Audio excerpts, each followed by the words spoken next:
कलाकंद का भोग लगा दिए और कहे सुख संपत्ति घर आवे, कष्ट मिटे तन का। ऐसे काम चलने वाला नहीं है। इन हाथों से अच्छा काम करिए आप, भगवान प्रसन्न हो जाएंगे। केवल एक नारियल चढ़ा देने से और अगरबत्ती से आरती कर देने से, मिष्ठान भोग लगा देने से सोचो कि देवता प्रसन्न हो गया, तो नारियल का भूखा नहीं है वो, न तुम्हारी अगरबत्ती अर्घ धूप का वो आदि है लेने का। अरे ना जाने कितने लोग सुबह से शाम तक ये सब करते रहते हैं, बोलो भाई हैं? लेकिन वो देखता क्या है कि कर्म क्या कर रहे हो तुम, कर्म अच्छा कर रहे हो कि नहीं। कहीं ऐसा तो नहीं है कि दुकानदार कोई बेवकूफ बना दिया हो, धीरे से उसका नारियल खिसका लिया हो, आराम से देख नहीं पाया हो, पेमेंट का पेमेंट नहीं किया हो, नारियल का नारियल ले लिया हो, चल दिए मंदिर में फोड़ रहे हो। एक बार हम क्या बतावें आपको, बड़ी विचित्र बात। एक आदमी 5 लीटर घी लेकर के मोटर कार में बैठ गया। बगल वाले सीट वाले से कहा कि मैं थोड़ा सा रुक रहा हूं, जरा उतर रहा हूं, बस खड़ी है, कुछ पानी वानी लेने के लिए जा रहा हूं, मैं प्यासा हूं, देखना है इसको।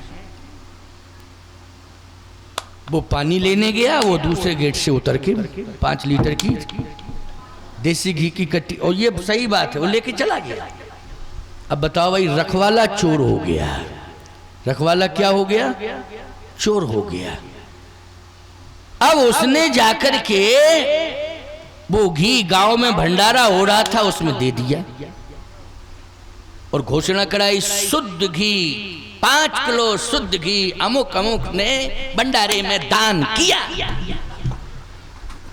अब बताओ भाई, वो 5 लीटर घी दान से जोड़ा जाएगा? चोर जो है चोरी करके लाया और भंडारे में दे रहा है, क्या वो दान माना जाएगा? गांव में तुम्हारी भले ही जनप्रियता हो जाए अलग बात है, लेकिन परमात्मा की दृष्टि में तुम डबल अपराधी बन गए।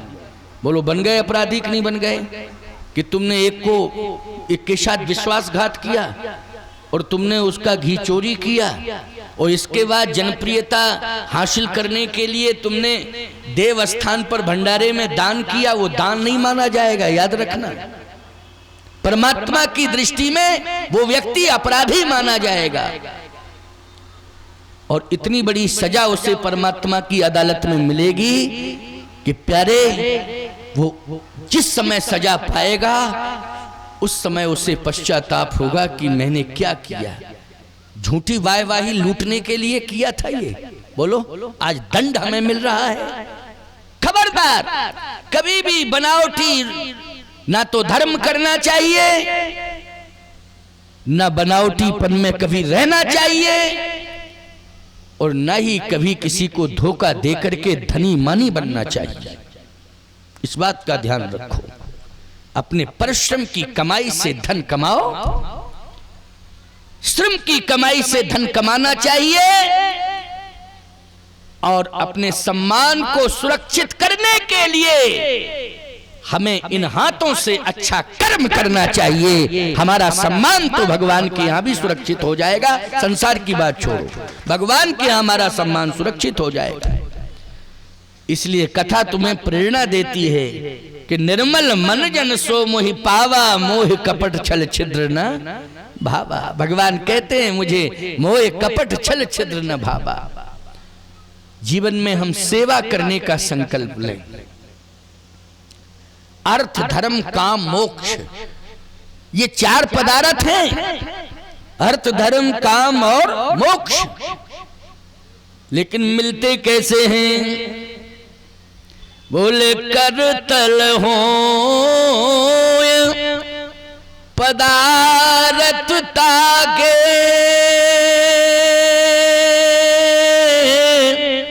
ओ प्रिय पितु मातु प्राण समझा के।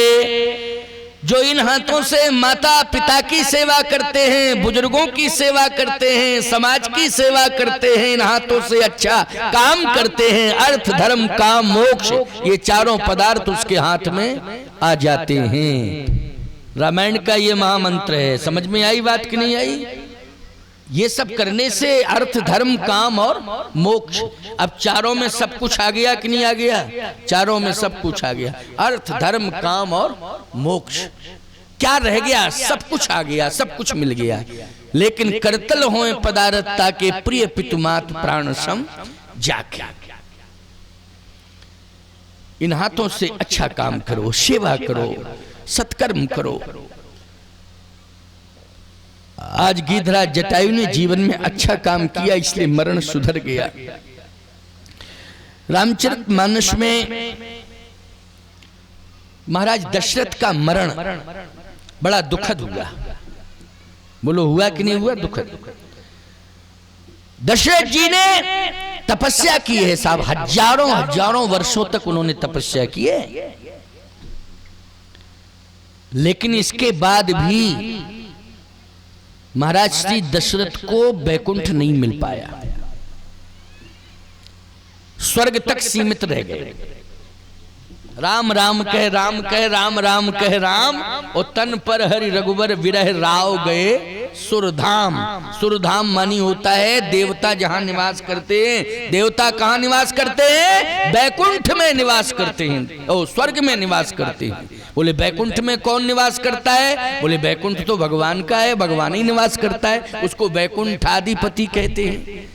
मैं एक बात कहता हूं, स्वर्ग और वैकुंठ, इसका मतलब है कि कोई व्यक्ति वैकुंठ का अधिकारी है लेकिन उसे वैकुंठ न मिले, स्वर्ग मिल जाए, तो ये डिमोशन है कि प्रमोशन है?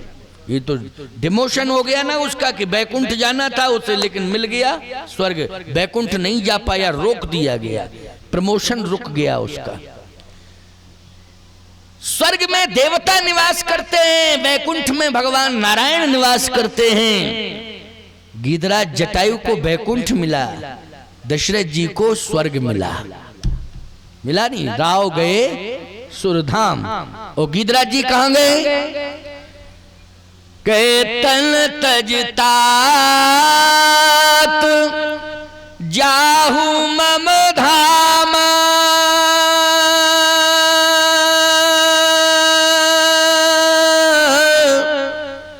देहु काहे तुम पूर्ण काम,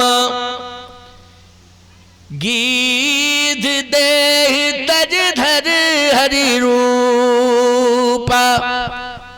भगवान का रूप धारण कर लिया गिद्ध ने, भगवान के धाम गया कर्म के बल पर। लेकिन दशरथ जी महाराज इतनी तपस्या किए, लेकिन एक ऐसी भूल हो गई, अनजाने में हो गई, कि उन्होंने श्रवण कुमार के बाण दे दिया। अनजाने में भूल हो गई।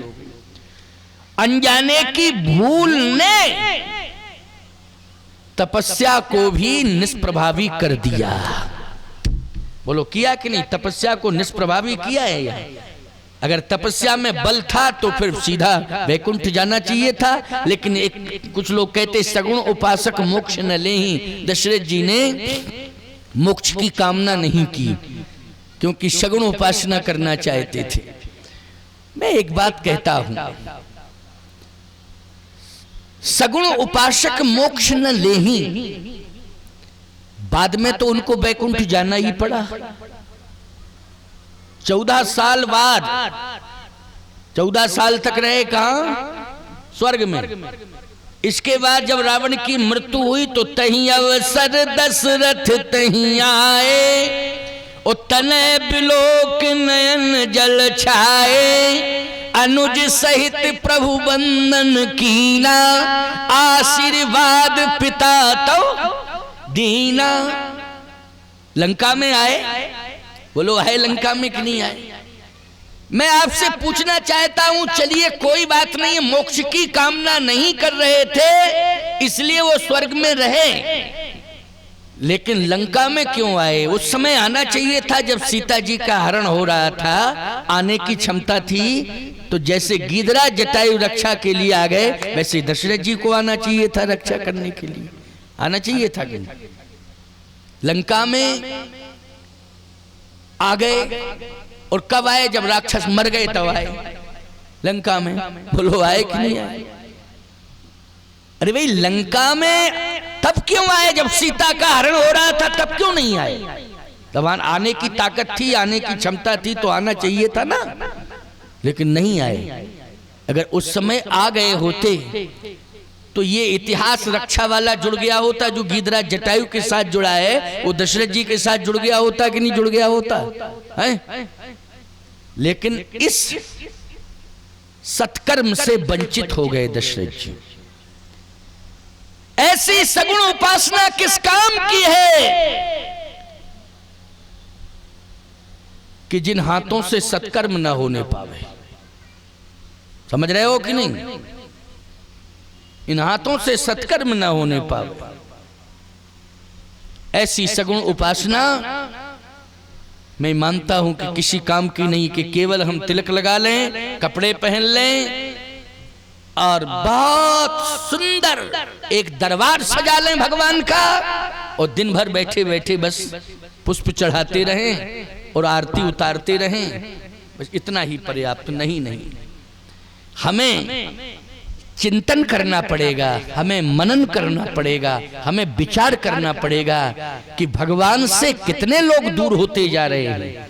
हम तो भगवान से जुड़ गए हैं, लेकिन हमारे देश के लोग कितने दूर होते जा रहे हैं, वो रूठते जा रहे हैं, टूटते जा रहे हैं, भगवान से दूर होते जा रहे हैं। हमें उस समय ये संकल्प लेना होगा कि पूजा हम बाद में कर लेंगे, आपकी आरती ठाकुर जी बाद में उतार लेंगे, आपका स्मरण बाद में कर लेंगे, आपका पूजन बाद में कर लेंगे, लेकिन जो आपसे दूर जा रहे हैं उनके बीच में जाकर उनको मनाएंगे और आपके चरणों से जोड़ेंगे। ये संकल्प हमें लेना चाहिए, तब हमारा जीवन ये सही है, सार्थक है, तभी हम संत हैं। हम कहें दुनिया भाड़ में जाए, क्या लेने देना, ओम जय जगदीश हरे, बस दुनिया भाड़ में जाए, हमें क्या लेना देना दुनिया ना। गलत, ऐसे कैसे भाड़ में जाए दुनिया? ये भटके हुए लोग, रूठे हुए लोग, टूटे हुए लोग, इनको मनाएंगे, और मनाने का एक ही उपाय है धर्म मंच। बोलो है कि नहीं? आज हम मना ही तो रहे हैं, आपको सिखा रहे हैं, बता रहे हैं, मना रहे हैं, भगवान से जोड़ रहे हैं, और गलत कर्मों से दूर करने के लिए प्रेरणा दे रहे हैं, गलत कामों से दूर रहो। बोलो भाई, ये मनाना है कि नहीं? समझाना है, मनाना है। आज आवश्यकता है इसकी।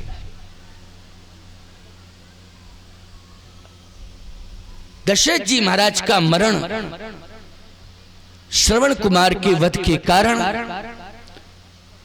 आज बिगड़ गया,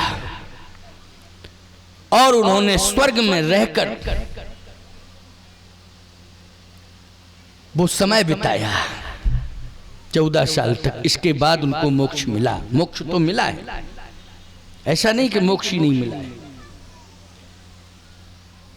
जब भगवान राम ने अपनी पूरी लीला कर ली है तो दशरथ जी कहां रह जाते हैं अधूरे? क्यों भाई?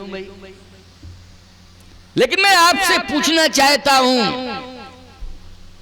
जो सम्मान भगवान राम ने गिदराज जटायु को दिया, और इस बात को कहा, बार बार कहा कि अब मैं आपको पिता बनाना चाहता हूं।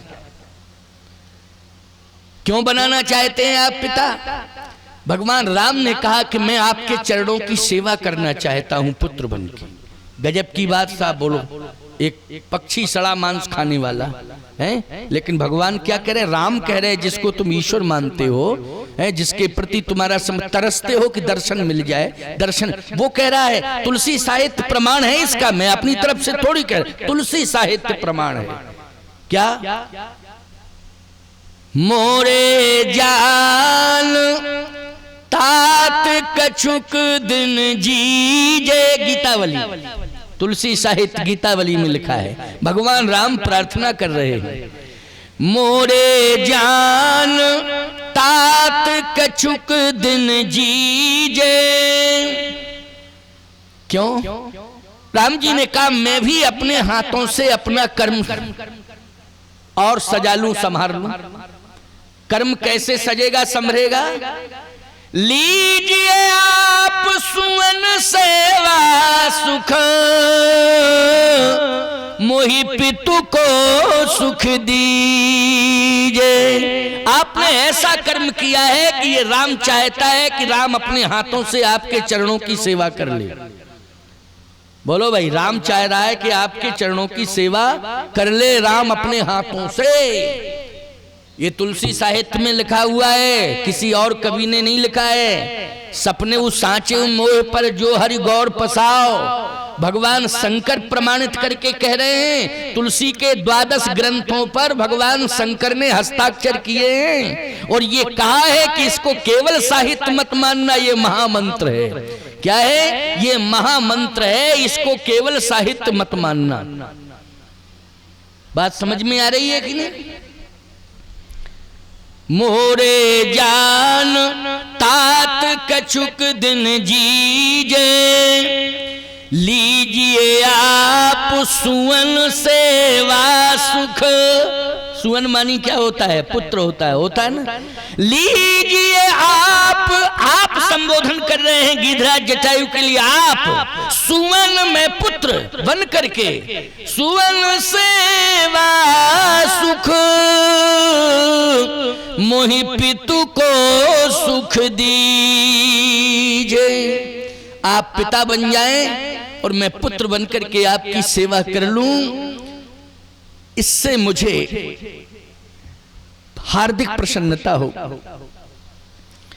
क्या बात है? बोलो भाई, सेवा धर्म सबसे बड़ा धर्म है कि नहीं? परमात्मा राम भी इच्छा कर रहे हैं मैं कर्म वीरों की सेवा करूं। जो कर्म करने वाले हैं उनकी सेवा याद रखना। आज रो रहे हैं लोग कि बच्चे हमारी सेवा नहीं कर रहे हैं, बच्चे हमारी सेवा नहीं कर रहे हैं, लोग रो रहे हैं। गिरिराज जी के कितने बच्चे थे जरा बता दो। लेकिन कर्म के बल पर परमात्मा स्वयं सेवा करने के लिए आ गया। बोलो आ गया कि नहीं आ गया? इन हाड़ मांस के पुतलों पर कितना भरोसा कर रहे हो? ये संपत्ति के लालची लोग ये क्या सेवा करेंगे प्यारे हैं? सोचो, तुम्हारा कर्म तुम्हारी सेवा कराएगा, तुम्हारी संतान तुम्हारी सेवा नहीं करेगी। तुम्हारा कर्म जो है सेवा करने के लिए विवश करेगा लोगों को। लोग सेवा करेंगे तुम्हारी, एक नहीं सैकड़ों लोगों की लाइन लग जाएगी। बोलो लग जाएगी कि नहीं लग जाएगी? सैकड़ों लोगों की लाइन लग जाएगी सेवा करने वालों की। ये मत सोचना कभी कि हमारी संतान ही हमारी सेवा करेगी। कर्म अच्छा करोगे तो सेवा करने वालों की लाइन लग जाएगी। उसी लाइन में तुम समझ नहीं पाओगे, स्वयं कर्म की रचना करने वाला परमात्मा भी खड़ा होगा उस सेवा की लाइन में। प्यारे, ये कर्म में ताकत है। किसमें ताकत है? कर्म में। यही तो गिरिराज जटायु के प्रसंग में समझने को मिल रहा है, सीखने को मिल रहा है। बोलो मिल रहा है कि नहीं मिल रहा है? ये प्रसंग जो है साधारण नहीं है, इसको बहुत हल्के में नहीं लेना।